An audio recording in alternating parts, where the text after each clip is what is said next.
Next time on History According to Smith,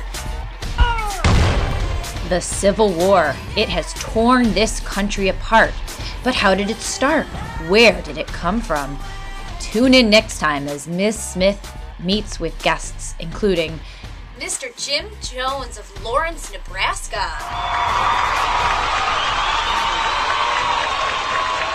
Thank you so much for coming. Thank you, ma'am, for having me. Now, what can you tell us about bleeding Kansas?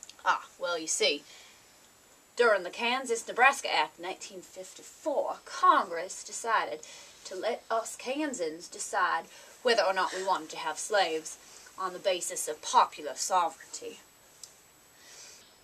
Tell our viewers, just in case, popular sovereignty? That means we got to vote on whether or not we wanted to have slaves. I see. Well, you see, the trouble started on Election Day when hundreds of pro-slavery Missourians flooded into Kansas and stuffed our ballots for slavery. Oh, my.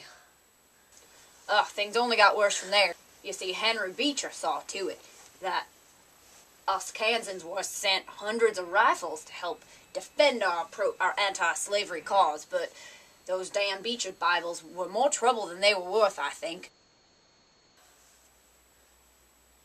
You see, it all came to a head in Lawrence, my own dear town. You know, those pro-slavery Missourians sacked and burned that city, looting and killing.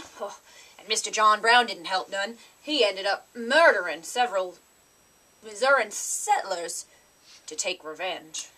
Several hundred people died before peace was finally restored. Bleeding Kansas, indeed. plus our very special guest, Illinois Democrat and former presidential candidate, Mr. Stephen Douglas. I warned him. If Lincoln won this election, the South would not be happy. and also the Dred Scott case. It's about that Missouri slave. Dred Scott, that's right, I knew it. Dred Scott tried to get his freedom in court, thinking that if his master took him to a free state, he would also be free. Tune in to find out.